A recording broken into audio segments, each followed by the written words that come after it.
Olá, meu nome é Renan Faria, Solution Engineer da BMC e hoje nós vamos cobrir o conceito de Job as Code em uma esteira de CI/CD. Primeiramente vamos abordar o porquê é importante nós termos o Job as Code. Além de você ter uma integração melhor entre os times, entre a área de desenvolvimento com o time de operações, você garante uma segurança maior entre o seu ambiente, justamente porque você vai ter um versionamento de tudo que é feito dentro do seu pipeline. Isso evita justamente um retrabalho, né, porque o ambiente ele estará, na verdade, menos propenso a erro e você facilita justamente a integração entre times, removendo os silos que você pode ter dentro de uma organização. Um ponto que é importante também mencionar é justamente o controle de compliance, auditoria, que acaba sendo muito beneficiado quando se trata de uma esteira DevOps, porque afinal tudo é versionado, tudo é controlado, então o controle regulatório nesse aspecto ele é muito mais eficiente. Nesse slide nós temos o cenário que eu gostaria de cobrir hoje. A demo ela vai enfatizar justamente esse tipo de situação, onde o desenvolvedor ele trabalha com o seu IDE de preferência. Nesse caso, nós vamos trabalhar com o Visual Studio e ele consegue fazer todo o processo de teste unitário e implementação desse projeto no ambiente de QA e no ambiente de produção, utilizando também a ferramenta de versionamento da sua preferência também, seja um GitHub, um GitLab, né, e assim por diante. Nesse caso, nós vamos utilizar o GitLab, que por sua vez ele vai integrar diretamente com uma esteira de CI/CD. O GitLab também é uma esteira de CI/CD, mas nós vamos integrar o GitLab também com o Jenkins, tá? Para justamente ter essa implementação de ponta a ponta. E como nós vamos fazer isso? Nós vamos fazer através do conceito justamente de Job as Code. Então, esse conceito, para nós realizarmos todo esse processo, na verdade, nós utilizamos o Job as Code do Ctrl+M, seja uma implementação através de serviços API que nós temos disponíveis no Ctrl+M, ou Automation API, que é justamente um client que nós podemos instalar dentro do ambiente do desenvolvedor, por exemplo, e a partir de algumas linhas de comando, de alguns serviços, ele faz todo o processo de validação e depois implementação desse projeto. Nesse slide a gente tem justamente essa visão.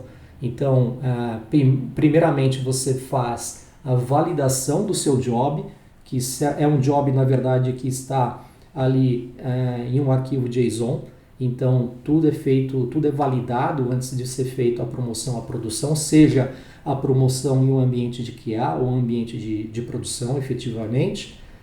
A execução desse job, e no ambiente de QA, no caso, nós vamos depois validar esse job para entender se o job ele finalizou com sucesso ou não no ambiente de QA.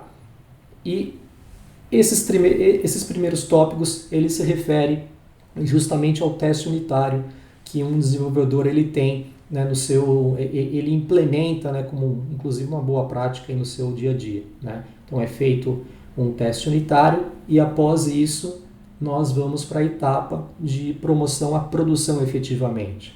E essa etapa, né, para essa etapa nós temos esses dois processos, né? Então o primeiro processo é a alteração de alguns parâmetros de promoção para produção, ou seja, todos os ambientes nós temos algumas distinções, alguns parâmetros que não existem em produção, mas existem em homologação e vice-versa, como por exemplo, nome de hostname, nome de aplicação, até mesmo o nome do job pode variar entre esses ambientes. Então, por isso que essa etapa de validação e alteração de parâmetros ela é muito importante, né? E depois disso, a gente realiza aqui a implementação, o deploy efetivamente em produção. Então, é esse cenário que nós vamos cobrir hoje, tá? Então, vamos para a demo. Eu vou passar primeiramente para o nosso projeto. como eu citei anteriormente, nosso projeto está armazenado no GitLab. E nós temos aqui alguns arquivos que são importantes para cobrirmos hoje e entender como funciona esse processo. Então, primeiramente, para fazer a integração entre o GitLab com o Jenkins, nós estamos trabalhando com o Jenkinsfile, tá? E o Jenkinsfile, o que ele faz? A gente tem alguns estágios dentro dele, justamente para garantir aquele slide, né? Aquela validação de teste unitário e posteriormente de implementação de um determinado fluxo, workflow em produção. Então, primeiramente nós vamos validar esse workload, testar, realizar o teste unitário e depois fazer a implementação em produção. Tudo isso realizando o conceito de Job as Code. No caso, nós temos duas formas de realizar essa implementação utilizando o Job as Code. Podemos implementar utilizando os nossos serviços de API ou nós também podemos utilizar o client. Então, há duas maneiras de realizar esse tipo de integração com o Ctrl+M. Tá? Então, aí varia, depende muito da situação de cada cliente, de cada desenvolvedor. Então, aqui você pode, por exemplo, realizar uma validação, por exemplo, de um job através de uma linha de comando ou também realizar esse mesmo processo através de uma API. Tá? No nosso caso, a gente vai realizar todo esse trabalho de validação, transformação daquele workload e implementação em produção utilizando o nosso REST API do Automation API. Tá? Então, voltando um pouquinho aqui no nosso GitLab, nós temos... deixa eu voltar aqui. Voltando aqui no GitLab, nós temos os 3 estágios, tá? E após a validação desses 3 estágios, nós temos efetivamente o job sendo implementado em produção. Então vamos validar esse workload, saber como ele está desenhado lá dentro do Ctrl+M. Tá? Nós temos aqui os 2 ambientes, eu preparei já o ambiente de produção e o ambiente de desenvolvimento. Tá? Então, esse primeiro workload é um workload que já está implementado em homologação, já foi testado algumas vezes e por isso que ele está aqui nessa tela de monitoring do SaaS. Né? Então, é esse workload que nós estamos trabalhando. Tá?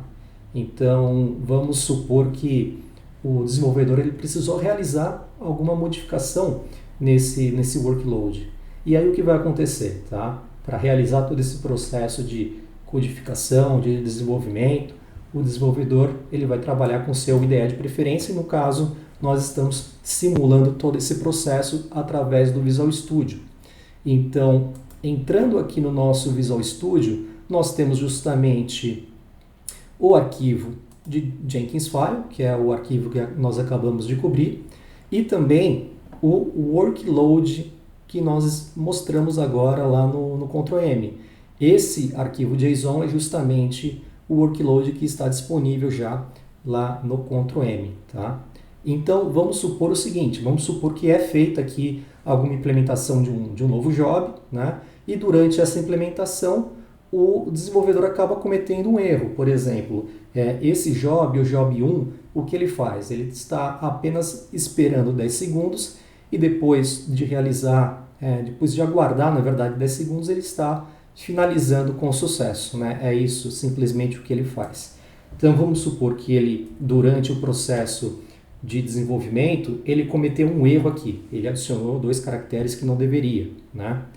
Então o desenvolvedor ele vai fazer justamente o que ele costuma realizar para fazer, por exemplo, um teste unitário. Né? Então ele vai fazer a implementação, a atualização desse repositório. Tá? Então ele vai fazer o staging desse arquivo. Vamos validar se esse arquivo se ele está no staging, ele já está, né? Está dizendo aqui justamente que ele está modificado. Vamos commitar esse arquivo. Por exemplo, job adicionado, né? Alguma coisa nesse sentido. e depois vamos fazer o push desse workload.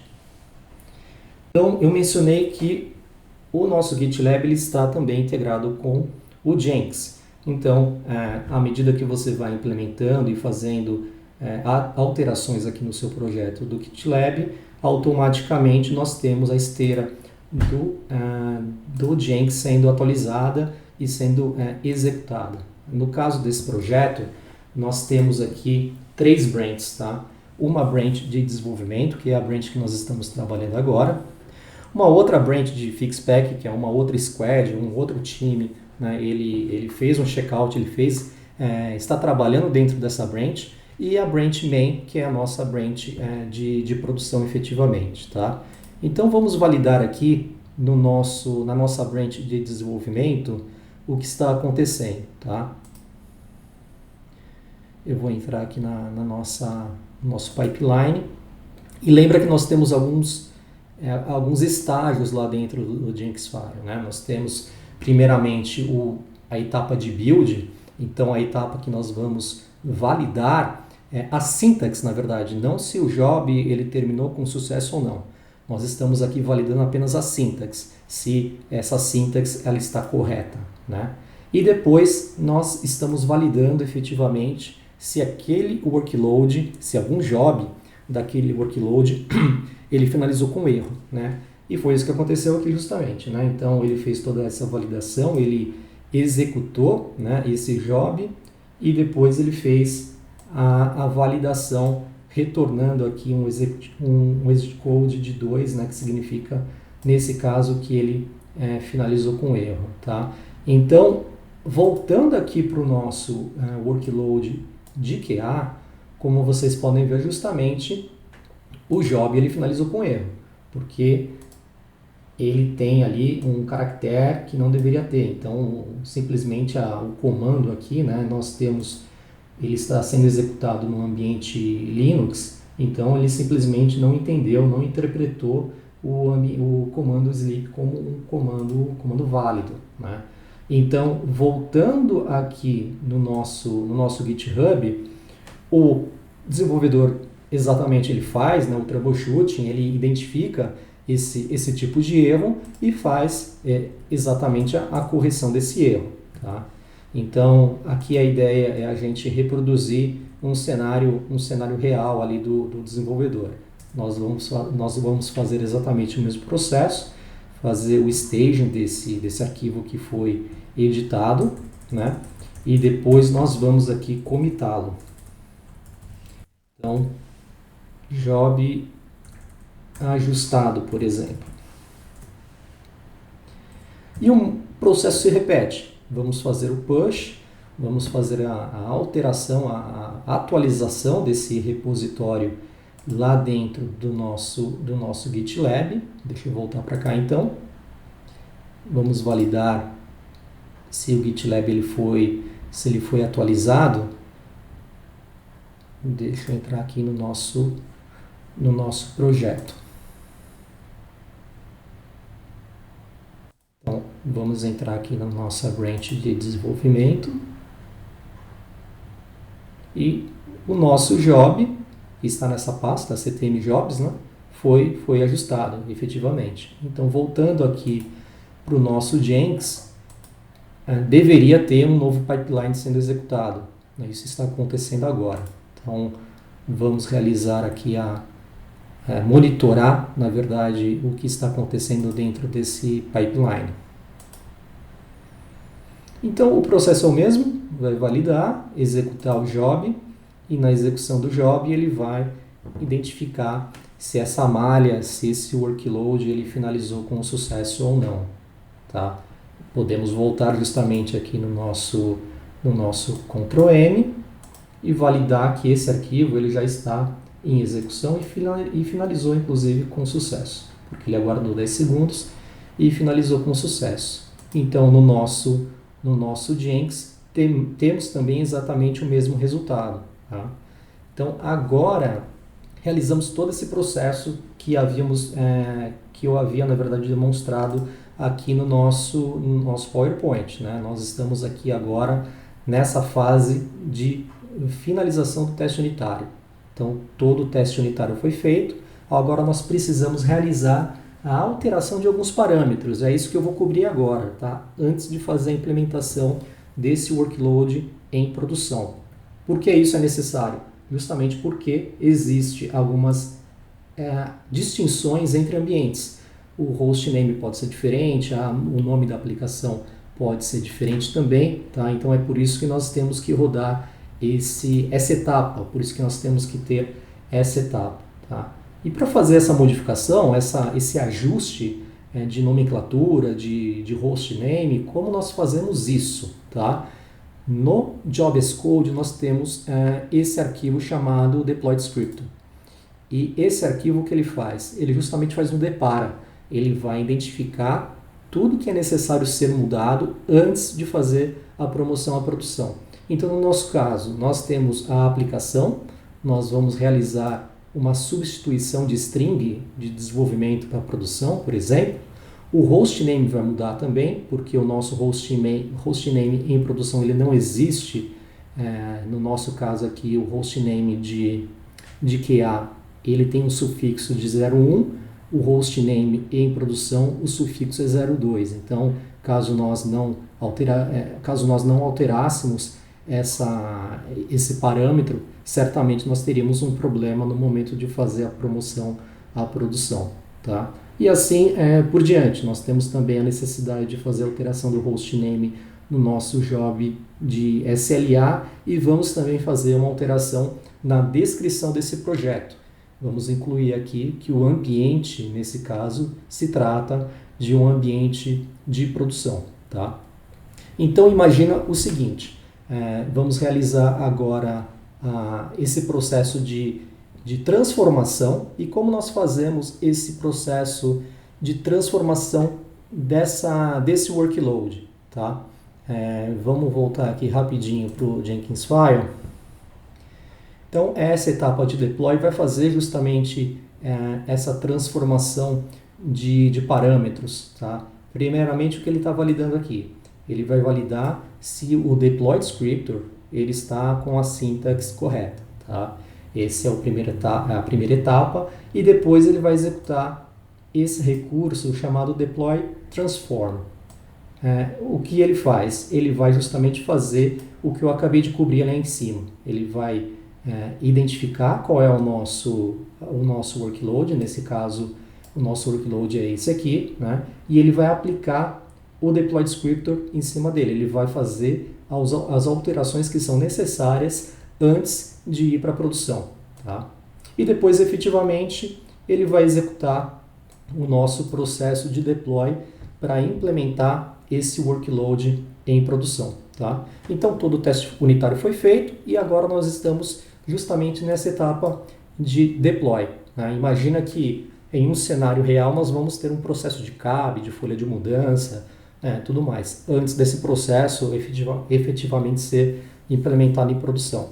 No nosso caso, eu vou simular um processo de produção utilizando aqui o merge entre as branches, tá? Então, essa branch ela teve uma alteração que foi justamente a correção desse job e eu vou fazer aqui após, né, simulando aqui uma aprovação de uma folha de mudança, né, eu vou agora fazer o merge dessa branch com a branch main, tá? Então, simulando aqui, eu vou ser o próprio aprovador dessa request. Então, a partir do momento que nós realizamos esse merge, voltando aqui para o Jenkins, a gente vai ter o pipeline sendo executado. Agora, o pipeline com a branch main, né? Então, estamos fazendo toda a implementação daquele workload já no nosso ambiente de produção. Então, voltando aqui, entrando na verdade na nossa branch principal, ele está executando o nosso pipeline. O que vai acontecer aqui? Ele vai validar primeiramente a sintaxe, né, do nosso job e vai pular essa etapa de teste, de validação de teste unitário. Por quê? Porque essa validação ela já foi feita na etapa anterior, né? E agora nós estamos realizando o deploy desse workload. Dentro desse deploy, o que ele faz? Ele faz justamente aquele processo que nós cobrimos no Jenkins File. Primeiramente, ele vai validar se o deploy descriptor, se a sintaxe desse arquivo ela está correta. Tá? Nós temos o resultado, na verdade, aqui do deploy descriptor. E depois ele vai validar também a transformação desse workload, ou seja, ele vai aplicar esse deploy descriptor dentro do nosso workload para realmente validar se ele está tendo o comportamento esperado. Por exemplo, se a descrição desse workload foi alterada, no caso aqui a gente pode ver que efetivamente foi alterada. Se o nome da aplicação também foi alterado, a gente pode ver também que nós temos aqui a aplicação sendo alterada e também o hostname, o sufixo foi alterado de 01 para 02, justamente para a gente ter ali um workload que seja viável de ser implementado no nosso ambiente aqui de produção. Então, indo agora para o nosso ambiente de produção, a gente vai ver o seguinte, né? A gente vai ver justamente que esse job, esse workload, ele já foi implementado com as alterações que foram necessárias, né? Então, exatamente o nome da descrição alterado, nós temos também aqui o hostname que foi alterado, então, ou seja, esse workload passou por todo esse processo de esteira de pipeline, validação, de teste unitário e após uma aprovação de uma folha de mudança, por exemplo, ele foi mergeado para branch main e rodamos aqui finalmente o processo a etapa de transformação desse workload e finalmente a promoção, a produção desse workload. Então, com isso, nós cobrimos todo esse processo de implementação de DevOps utilizando o nosso conceito de Automation API. Muito obrigado.